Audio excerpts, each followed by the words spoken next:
आपने इस ड्रामा के पिछले पार्ट नहीं देखे तो पहले आप उन्हें देख लें। अगर आपको ड्रामा की एक्सप्लेनेशन अच्छी लगे तो वीडियो को लाइक कर दीजिए और मेरे चैनल को सब्सक्राइब कर दीजिए, जिससे आपको ऐसी ही इंटरेस्टिंग वीडियोस की नोटिफिकेशन मिलते रहें। यान शॉवर लेकर बाहर आती है तो देखती है कि ओना मोहान को हक किए हुए है। यान उन्हें डिस्टर्ब करने के लिए सॉरी कहकर भाग जाती है। वो अपसेट होती है तो हमेशा की तरह श्याओची के रेस्टोरेंट जाती है। श्याओची समझ जाता है कि वो अपसेट है। वो पूछता है, क्या आज तुम किसी बैड पर्सन से मिली या किसी प्रॉब्लम में फंस गई जो इतना अपसेट हो? यान कहती है, जो भी हो, पर मेरी रिलेशनशिप बिगड़ गई। श्याओची चौंक जाता है, पूछता है, रिलेशनशिप बिगड़ गई? क्या तुम प्रेग्नेंट हो? यान बताती है, ऐसा कुछ भी नहीं है, बस मेरी जॉब चली गई। श्याओची समझाता है, सिर्फ जॉब ही तो गई है, ऐसे क्यों बिहेव कर रही हो जैसे लाइफ चली गई हो। श्याओची यान का मूड अच्छा करने की कोशिश करता है और उसका मूड अच्छा हो भी जाता है, पर इधर मोहान का मूड खराब होता है। वो वीडियो गेम खेल रहा था। ओना उससे कहती है, मैं तुम्हारे बिहेवियर से बहुत डिसअपॉइंट हुई हूँ। मोहान पूछता है, क्या तुम्हें कोई प्रॉब्लम है? ओना कहती है, एक शेयर होल्डर होने के नाते मुझे तुम्हें रिमाइंड कराना है कि तुम्हारा बिहेवियर डायरेक्टली कंपनी की इमेज को अफेक्ट करेगा। तुम ऐसे ही यान के फालतू प्रोजेक्ट को फंड नहीं दे सकते। मोहान बोलता है, मुझे पता है मैं क्या कर रहा हूँ।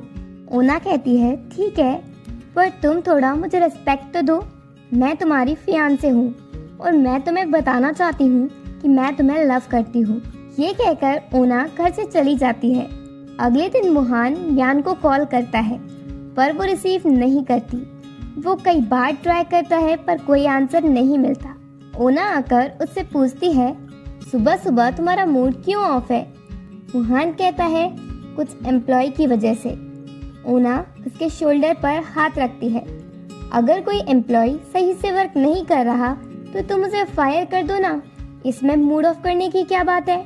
मोहान रूडली उसका हाथ हटाता है। फिर भी ओना पूछती है, आज रात मेरे साथ डिनर पर चलोगे? मोहान मना कर देता है, ये कहकर, मैं बिजी हूँ, मुझे मीटिंग अटेंड करनी है। पर थोड़ी देर बाद असिस्टेंट से कहकर वो मीटिंग कैंसिल करवा देता है और यान को ढूंढने निकलता है। ओना को मोहान की डेस्क पर यान के कॉन्ट्रैक्ट मिलते हैं। ओना को गुस्सा आता है कि वो उनकी रिलेशनशिप के बीच आ गई तो वो उसे छोड़ेगी नहीं। नेक्स्ट डे असिस्टेंट मोहान को इन्फॉर्म करता है कि उसने यान को आज सुबह वापस घर आते हुए देखा। वो बिल्डिंग की 6th फ्लोर पर रहती है, पर हमें उसका रूम नंबर पता नहीं चल पाया। मोहान जल्दी से यान के पास जाने के लिए निकलता है। वो उसकी बिल्डिंग पर तो पहुंच जाता है, फ्लोर पर भी पहुंच जाता है, पर उसका रूम ढूंढना मुश्किल होता है क्योंकि रूम नंबर ही नहीं पता। मोहान उसे कॉल करता है। एक रूम के बाहर से उसे रिंगटोन सुनाई देती है, पर यान फोन रिसीव नहीं करती, तो वो गैस करके एक रूम के बाहर खड़ा होकर यान को डोर खोलने को कहता है। यान उसकी आवाज़ सुन लेती है। मोहान कहता है, मुझे पता है तुम अंदर हो, मुझे ये भी पता है कि अब तुम्हें सब एक्सप्लेन करना फालतू है, पर ऐसा कुछ भी नहीं है जैसा तुम सोच रही हो। यान उसकी बात सुनती रहती है। मोहान, पहले वो 1000 युआन ने हमें मिलाया, फिर उस दिन अंधेरे में तुमने मेरे लिए कैंडल जलाई। उस दिन मुझे रियलाइज हुआ कि मुझे तुम्हारी ज़रूरत है। तुम्हारे आने के बाद ही मुझ में करेज आया डार्कनेस में स्टार्स को देखने का, पर तुम्हारे जाने के बाद मुझे समझ आया कि मैं कितना अकेला हूँ। यान कोई जवाब नहीं देती। मोहान कन्फेस करता है, आई लव यू। अगर तुम मुझे पनिश करना चाहती हो तो भी डोर ओपन करो। जब तक तुम डोर ओपन नहीं करोगी मैं यहीं बाहर खड़ा तुम्हारा वेट करता रहूंगा। यान उसकी बात पर हंस पड़ती है और डोर ओपन करती है।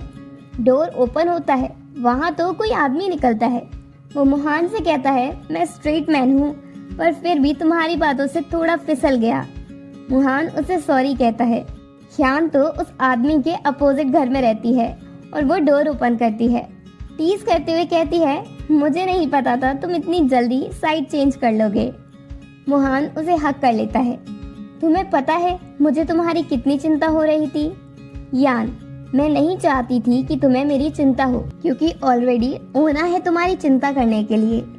मोहान उसे एक्सप्लेन करता है, ओना और मेरी फैमिली बचपन से फ्रेंड्स हैं। मैं ओना को सिर्फ सिस्टर समझता हूँ। यान, मुझे तुम पर ट्रस्ट नहीं है। मुहान बोलता है, मुझे फर्क नहीं पड़ता क्योंकि इस टाइम सिर्फ तुम ही हो जो मेरे दिल में हो। यान वहाँ से जाने लगती है। मुहान उसे रोकता है। यान कहती है, अगर जाने नहीं दिया तो मैं चिल्लाऊंगी। यान जैसे ही चिल्लाने को होती है, मुहान उसे किस करता है। यान मान जाती है। मुहान उसे वापस घर लेकर आता है। वो यान से पूछता है, उस रात तुमने कहा था कि बहुत सारे लोग इंटरेस्टेड हैं, तो इसका मतलब क्या था? तो मुझे एक्सप्लेन करो। यान मजाक करते हुए कहती है, तुम हो कौन? मैं तुम्हें क्यों करूं? मुहान, कोई बात नहीं, वैसे भी तुम कहीं नहीं भाग सकती, तुम्हारे पास पूरी रात है एक्सप्लेन करने के लिए। यान पूछती है, सिर्फ एक रात? मुहान, तो तुम कितना चाहती हो? यान, पूरी लाइफ। मुहान, अच्छा आइडिया है, और वो उसे किस करता है।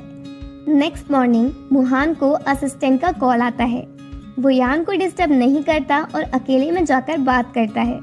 उसकी बात से लगता है कि कुछ टेंशन की बात है। तभी यान भी जाग जाती है और उसकी बात सुन लेती है। यान मुहान से पूछती है, क्या मैटर है? मुहान बस इतना कहता है, कंपनी में कोई प्रॉब्लम है, मैं जाकर उसे हैंडल करता हूँ। यान पूछती है, क्या मैं तुम्हारी हेल्प कर सकती हूँ? मुहान, नहीं, तुम घर पर आराम करो। मुहान कंपनी चला जाता है। रात को काफी देर हो जाती है पर वो वापस नहीं आता। डोरबेल बजती है। यान को लगता है मुहान आ गया। वो डोर ओपन करती है पर वहाँ मुहान नहीं बल्कि ओना होती है। यान पूछती है, तुम यहाँ क्या कर रही हो? ओना कहती है, टेंशन नहीं लो, मैं यहाँ कोई प्रॉब्लम करने नहीं आई, मैं तो बस तुम्हें बताने आई हूँ तुमने क्या कर दिया। वो उसे न्यूज़ दिखाती है जो उसके और मुहान के बीच के कॉन्ट्रैक्ट की होती है। उस कॉन्ट्रैक्ट की वजह से कंपनी में प्रॉब्लम हो गई। यान मुहान के पास जाने को कहती है। ओना कहती है, उसके पास जाकर उसकी और कितनी प्रॉब्लम बढ़ाना चाहती हो। यान कहती है, ये न्यूज़ बिल्कुल भी सच नहीं है, मैं प्रेस को सब कुछ एक्सप्लेन कर दूंगी। ओना बताती है, कोई तुम पर बिलीव नहीं करेगा क्योंकि ये कॉन्ट्रैक्ट ब्लैक एंड व्हाइट में है। मीडिया तुम पर बिल्कुल विश्वास नहीं करेगी, वो इतनी अच्छी स्टोरी को छोड़ ही नहीं सकते। इसलिए अगर मुहान का अच्छा चाहती हो तो उसे छोड़कर चली जाओ, उसके लिए मैं यहाँ हूँ। मैं भी कंपनी की शेयर होल्डर हूँ, इसलिए मुहान का और कंपनी के फायदे के लिए तुमसे कह रही हूँ, तुम उसे छोड़कर चली जाओ। यान कहती है, मैं मुहान को छोड़कर नहीं जाऊंगी, चाहे कुछ हो। ओना कहती है, मैंने सही सोचा था, तुम शेलफिश हो। और फिर ओना घर से चली जाती है। वो स्माइल करती है, उसे लगता है उसका प्लान यान को मुहान से दूर करने का सक्सेसफुल हो जाएगा। और इसी के साथ पार्ट 3 एंड होता है।